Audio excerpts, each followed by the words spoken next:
मुख्यमंत्री बनना तमिलनाडु का, ये सिर्फ कोई भी सत्ता बदल नहीं है। विजय होने के मायने क्या हैं?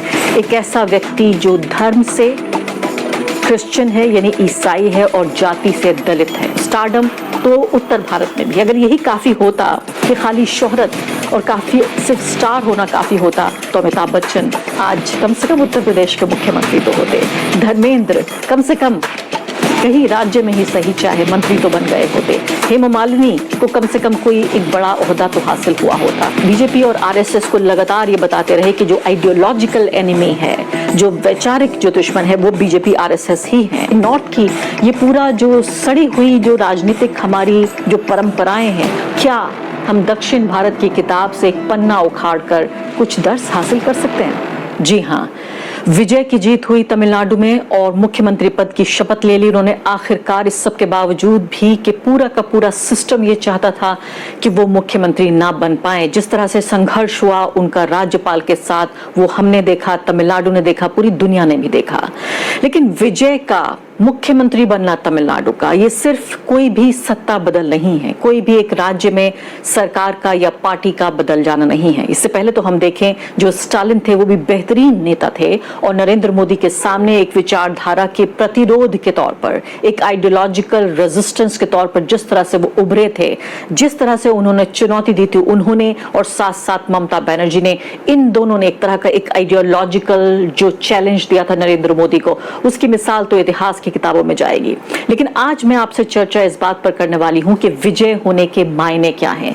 एक ऐसा व्यक्ति जो धर्म से क्रिश्चियन है यानी ईसाई है और जाति से दलित है। जी हाँ, उनकी दलित पहचान के बारे में बहुत कम लोग जानते हैं। एक ऐसे व्यक्ति का चुना जाना, एक ऐसे व्यक्ति का तमिलनाडु का मुख्यमंत्री बनना, ये अपने आप में ऐतिहासिक है और उन तमाम अंधेरे कोनों में थोड़ी थोड़ी रोशनी भेजता है। इस पूरे अंधेरे आकाश में जहां हिंदुत्व की राजनीति है, बहुसंख्यकवाद की राजनीति है, धर्म पर आधारित राजनीति है, जहां संविधान को कुचलने की पूरे तरीके से कोशिश हो रही है, जो दानव है बहुसंख्यकवाद का, वो सामाजिक न्याय और सामाजिक न्याय की राजनीति को पूरे तरीके से मैं कहूंगी सटक रहा है, गटक रहा है और खत्म कर देना चाहता है। ऐसे में सामाजिक न्याय का एक बड़ा नायक हमारे सामने उभर कर आया है तमिलनाडु के मुख्यमंत्री के तौर पर।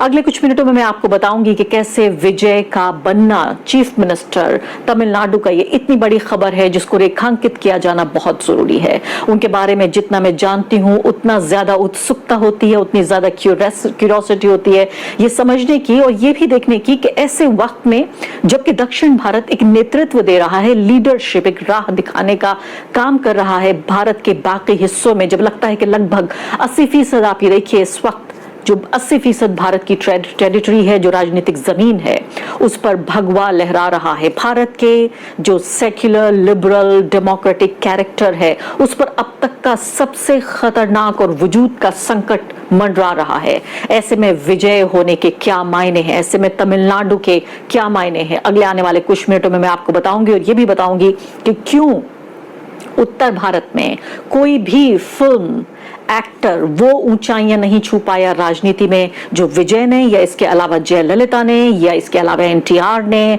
एमजीआर ने, बहुत सारे ऐसे लोग हैं जिन्होंने कामयाबी हासिल की है। लेकिन विजय की कामयाबी पूरे तौर पर नायाब है, यूनिक है और बहुत अलग है बाकी लोगों से। ये कुछ मिनटों में आपको बताऊंगी और क्यों उत्तर भारत में ऐसा नहीं हो पाया लेकिन दक्षिण भारत में ऐसा क्यों हो पाया। लेकिन फिलहाल विजय की ये तस्वीरें आप ये देखिए शपथ ग्रहण समारोह की, साफ तौर पे ये पता चलता है कि कितने बड़े नेता के तौर पर ये उभर रहे हैं। जी हाँ, विजय का मुख्यमंत्री बनना सिर्फ सरकार का बदलना नहीं है। मैंने आपको बताया कि जैसे कि हम देख रहे हैं भारत के ज्यादातर हिस्सों में हिंदुत्व और बहुसंख्यक राजनीति की मजबूत इस तरह से हो रही है कि दानव खा रहा है। ऐसे में दलित ईसाई नेता को चुना जाना, सेक्युलरिज्म, सामाजिक न्याय और बराबरी की बात करने वाले एक नेता का चुना जाना पूरे देश के लिए एक बहुत बड़ा पॉलिटिकल मैसेज यानी राजनीतिक संकेत है और राजनीतिक संदेश है। विजय ने 60 साल पुरानी राजनीति की जितनी भी मान्यताएं और परंपराएं थी, ऐसा लगता है कि उनको एक झटके में ऐसे ही तोड़ दिया है। आप सोचिए 2 साल के आसपास पुरानी इस पार्टी ने कितने बड़े बड़े जो खंबे थे उनको उखाड़ फेंका है आम जनता के सपोर्ट से। उनके जो फैंस हैं वही उनका काडर है। कई बार ये पूछा जा रहा है कि इतना पैसा कहां से आया, जमीन पर वो लोग काम करने वाले कहां से आए, कैसे पूरे एक सिस्टम को उखाड़ फेंका। ना डीएमके ना एआईडीएमके, दोनों में से कोई पॉलिटिकल पार्टियां नहीं। पिछले 60 सालों में इन्हीं पॉलिटिकल पार्टी को या तो एक या दूसरे को लगातार सत्ता मिलती रही, और इस वक्त ये तीसरी पार्टी कहां से आई। ऐसे वक्त में जब आप देखिए कि इंडिया अलायंस पे इतना बड़ा खतरा मंडरा रहा है कि इंडिया अलायंस के अंत की यानी उसके मरसिया पढ़ा जा रहा है कि अब तो आप मौत हो चुकी है, अब आपके मरसिया पढ़ने की बारी है। ऐसे वक्त में एक नई पार्टी का उदय हो जाता है। तो डेमोक्रेसी में, लोकतंत्र में जितना अंत होता है उतनी शुरुआत भी होती है। तो सीधे तौर पे आप ये देखिए कि 1962 के बाद पहली बार ऐसा देखने को मिल रहा है। अब ये तस्वीरें जो आप देख रहे हैं अपनी स्क्रीन पर, ये साफ तौर पे बताती हैं कि इस व्यक्ति की जो लोकप्रियता है वो कितने चरम पर है। विजय की जीत एक अभिनेता की राजनीतिक सफलता ही नहीं है, बल्कि उस समय में तमिलनाडु की वैचारिक घोषणा है जब देश के बड़े हिस्से में राजनीति, धर्म और बहुसंख्यक पहचान के इर्द गिर्द खड़ी की जा रही है। ऐसे दौर में तमिलनाडु ने एक दलित ईसाई नेता को चुना है जिसने अपनी राजनीति को हिंदुत्व, धार्मिक ध्रुवीकरण और नफरत की भाषा से दूर रखा। विजय की पहचान इसलिए महत्वपूर्ण है क्योंकि वो उस भारत से अलग राजनीतिक रास्ता दिखाती है जहां सत्ता के केंद्र में हिंदू राष्ट्रवाद है, यानी हिंदू नेशनलिज्म, यानी रिलीजियस नेशनलिज्म। उत्तर भारत के कई राज्यों में चुनाव अब विकास, शिक्षा या रोजगार से ज्यादा मंदिर, मुसलमान और पहचान की राजनीति पर लड़े जा रहे हैं। हमने देखा है कि बंगाल तक जो ऐसा राज्य रहा जो धार्मिक सौहार्द की एक बड़ी प्रतिमूर्ति के तौर पर उभरा कई दशकों में, वहां पर भी देखिए अब मस्जिद के सामने डीजे बजाकर नाच गाना हो रहा है, दर्जनों दुकानों को जलाया जा रहा है। इस तरह की तस्वीरें, मणिपुर जैसी तस्वीरें अब बंगाल से सामने आ रही हैं जहां पॉलिटिकल वायलेंस ने पूरे तरीके से हद कर दी है। यानी पोस्ट पोल चुनाव के बाद जो वायलेंस हो रहा है वो अभी भी टीएमसी से लेकर, वहां ने सामाजिक न्याय, बराबरी, भाईचारे और तमिल अस्मिता की बात की है। उन्होंने अपने राजनीतिक संदेश में धर्म को सत्ता का हथियार नहीं बनाया। तमिलनाडु की राजनीति लंबे समय से ब्राह्मणवादी वर्चस्व और हिंदुस्तान की राजनीति का विरोध करती रही है। द्रविड़ आंदोलन की पूरी विरासत सामाजिक न्याय, आरक्षण, भाषाई सम्मान और सेक्युलर राजनीति पर खड़ी थी। विजय ने उसी परंपरा को नए दौर में फिर से एक तरह से संजीवनी देते हुए नई जिंदगी देने की कोशिश की है। उनका दलित ईसाई होना भी प्रतीकात्मक रूप से बहुत बड़ा संदेश देता है। ऐसे समय में जब अल्पसंख्यकों और दलितों को राष्ट्रवाद की मुख्यधारा से बाहर निकाला जा रहा है, तमिलनाडु ने एक ऐसे नेता को चुना है जिसकी पहचान ही भारत की प्रतिनिधित्व करती है विविधता का। यह संदेश सिर्फ तमिलनाडु के लिए नहीं बल्कि पूरे देश के लिए है। लोकतंत्र का मतलब बहुसंख्यकवाद नहीं है, एक धर्म का प्रभुत्व नहीं है, बल्कि हर समुदाय की भागीदारी है।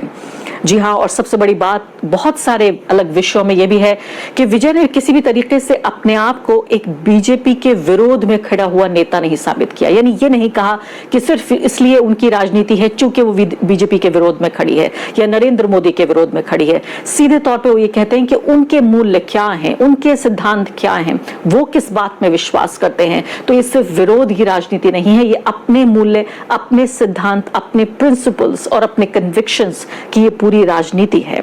तो आप ये देखिए कि कई लोग ये कह रहे हैं कि पहले भी इतिहास रहा है कि स्टारडम लोगों का, जो वहां एक्टर्स हैं उन्होंने उसको जिता लिया है। मैं इस बात से बिल्कुल सहमत नहीं हूं। स्टारडम तो उत्तर भारत में भी, अगर यही काफी होता कि खाली शोहरत और काफी सिर्फ स्टार होना काफी होता तो अमिताभ बच्चन आज कम से कम उत्तर प्रदेश के मुख्यमंत्री तो होते, धर्मेंद्र कम से कम कहीं राज्य में ही सही चाहे मंत्री तो बन गए होते, हेमा मालिनी को कम से कम कोई एक बड़ा ओहदा तो हासिल हुआ होता। इसके अलावा भी बहुत सारे लोग हैं, न सिर्फ कि बीजेपी में बल्कि इस तरफ भी आप देखिए सेक्युलर पॉलिटिक्स में भी वो जगह नहीं मिली, बल्कि सामाजिक पूरे तरीके से तमिलनाडु की जो जीत है ये सामाजिक गठबंधन की जीत है कि वही लोग जो कि विजय की फिल्में देखने जाते थे वही लोग आके वोट देने लगे।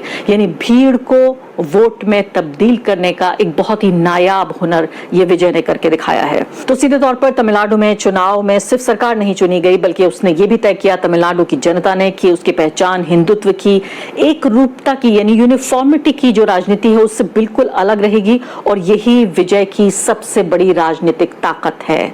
अब स्टारडम पे अगर आ जाएं तो फिल्में भी जिस तरह की लेकर आए, तमिल सिनेमा के जो बड़े स्टार इससे पहले आए हैं लेकिन बहुत ज्यादा सफल नहीं रहे। विजय पहले अभिनेता नेता इस तरह के रहे हैं आफ्टर, जैसे मैंने आपको बताया कि एमजी रामचंद्रन के बाद उन्होंने इतनी बड़ी सत्ता हासिल की है, यानी छोटा मोटा रोल तो मिलता रहा लेकिन इतनी बड़ी सत्ता हासिल नहीं हुई। और फिल्मों से ही सिर्फ उनकी ताकत नहीं आई, उनका जो पूरा फैन क्लब था वो जमीन पर उनके लिए काम कर रहा था, एक कार्डर की तरह तैयार कर रहा था। और पहले वो फैन क्लब था, फिर राजनीतिक मशीन का, एक पॉलिटिकल मशीन का हिस्सा बन गया, जिसने एक बहुत ही छोटी अरसे में परवान चढ़ी इस पार्टी को यहां तक पहुंचा दिया। उनकी फिल्मों का अगर हम थोड़ा जिक्र कर लें तो आपके सामने ये आप देख रहे हैं, मर्सल नाम की फिल्म, सरकार, मास्टर और बिगल, ये सिस्टम से लड़ने वाले एक हीरो के तौर पर। और मुझे याद आ रहा है इससे पहले जो angry young man Amitabh Bachchan हुआ करते थे ऐसे वक्त में, 80 और 90 के दशक में, 70 के दशक में भी अमिताभ बच्चन की तूती बोलती थी। एक ऐसा युवा नेता जो कि सत्ता का कॉलर पकड़कर मजदूरों के लिए लड़ाई लड़ा करता था, मिल में लड़ता था, कभी वो कभी किसानों के लिए लड़ता था। एक ऐसा एंग्री यंग मैन जो भ्रष्टाचार से बहुत परेशान था, समझौतावादी राजनीति से बहुत परेशान था, गरीबों के लिए लड़ता था। और फिर धीरे धीरे एक ऐसा वक्त आ गया कि वो खुद गरीबों के खिलाफ हो गया और एक ऐसी राजनीति के पक्ष में हो गया। सबसे ज्यादा तकलीफ मुझे तब हुई जब मैंने अमिताभ बच्चन को राम मंदिर का जो उद्घाटन था तब वहां पर सत्ता के साथ कंधे से कंधा मिलाकर खड़े हुए देखा।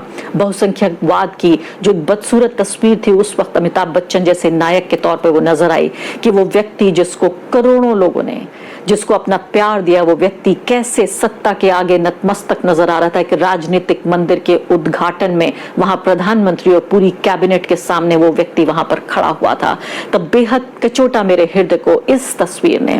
लेकिन वापस आती हूं और आपको बताती हूं कि किस तरह से डीएमके को तो विजय ने बताया कि वो राजनीतिक दुश्मन है, लेकिन बीजेपी और आरएसएस को लगातार ये बताते रहे कि जो आइडियोलॉजिकल एनिमी है, जो वैचारिक जो दुश्मन है, वो बीजेपी आरएसएस ही हैं। और पूरी तरीके से ये जो खास लाइन है उनकी, ये जो राजनीतिक लाइन है, इससे वो दूसरे जो एक्टर्स भी हैं और दूसरे जो नेता हैं उन्हें पूरे तरीके से उनसे अलग करते हैं। तो विजय ने अपनी राजनीति को तमिल पहचान, सामाजिक न्याय और भाईचारे से इस तरह से जोड़ दिया कि बिल्कुल दिल से दिल मिल गया, दिमाग से दिमाग मिला और विचार से विचार मिल गया तमिलनाडु के लोगों का इनके साथ। खासकर तो राजनीतिक जीत नहीं बल्कि बड़े सामाजिक बदलाव के प्रतीक यानी सोशल चेंज, जिसका जिक्र तो हम बार बार करते हैं, जिसका शोर तो अक्सर होता है लेकिन उसकी मिसाल के तौर पर बहुत कम नजर आता है। आज विजय के तौर पर हमें उस राजनीतिक बदलाव यानी सोशल चेंज के एक प्रतीक और एक संदेश के तौर पर विजय यहां पर खड़े हुए नजर आते हैं। तो मैंने बताया आपको कि पहले फिल्मों में लड़ते लड़ते उनकी फिल्मों में भी जिस तरह की एक तरह से मैसेजिंग की गई वही उनकी राजनीति में भी आ गया। अब मैं बात कर रही थी अमिताभ बच्चन की। पूरा उनका राजनीतिक सफर अगर आप देखें तो 1984 में राजीव गांधी के बेहद करीब माने जाते थे वो। इलाहाबाद से उन्होंने जीत भी दर्ज की थी और बहुत ही भारी उनकी जीत थी, लेकिन कुछ ही सालों में उनको राजनीति छोड़नी पड़ी और बेहद नाकाम व्यक्ति के तौर पर वो देखे गए, एक नेता के तौर पर, क्योंकि सीधे तौर पर उनकी राजनीति में कोई सिद्धांत नहीं थे, कोई उसूल नहीं थे, कोई उनकी राजनीति का एक ढांचा नहीं था। वो सिर्फ एक अवसरवादी व्यक्ति के तौर पर जाने जाएंगे। पूरी हिंदी बेल्ट में आप ये बताइए कि अमिताभ बच्चन से ज्यादा कौन ऐसा व्यक्ति, कौन ऐसा एक्टर रहा होगा जिसको इतना समर्थन मिला हो। सेम बात की जा सकती है, मैं कहूंगी सीधे तौर पर शत्रुघ्न सिन्हा के लिए भी, कि एक राजनीति के सिर्फ हिस्से के तौर पर वो सिमट कर रह गए। अब ये देखिए, आप विजय से भी तुलना अगर करें तो शत्रुघ्न सिन्हा पार्टी के भीतर के ही नेता बने, अपनी कोई पॉलिटिक्स की उन्होंने शुरुआत नहीं की। इसके अलावा धर्मेंद्र, उनको लेकर भी अफसोस होता है, हालांकि बेहद सेक्युलर, बहुत ही लिबरल विचारों वाले व्यक्ति रहे वो। जितने कामयाब वो फिल्मों में रहे उसका एक अंश भी कामयाबी उनको नहीं मिल पाई राजनीति में। हेमा मालिनी को आप देखिए, किस तरह से हेमा मालिनी भी पूरी तरीके से मिसफिट इस पूरी पॉलिटिक्स में पाई गई। भगवा ताकतों के साथ हाथ मिलाकर जो भी कुछ बचा था हेमा मालिनी का फिल्मी करियर से जो उन्होंने हासिल किया था वो खो दिया एक तरह से उन्होंने राजनीति में आकर। गोविंदा और इसके अलावा बहुत सारे तमाम लोग इसी तरीके से। मैं कह रही हूँ कि नॉर्थ की ये पूरा जो सड़ी हुई जो राजनीतिक हमारी जो परंपराएं हैं, और ये कहते हुए मुझे अफसोस नहीं, और आप जानते हैं मैं एक नॉर्थ इंडियन हूँ, उत्तर प्रदेश की मेरी पैदाइश है, लेकिन आज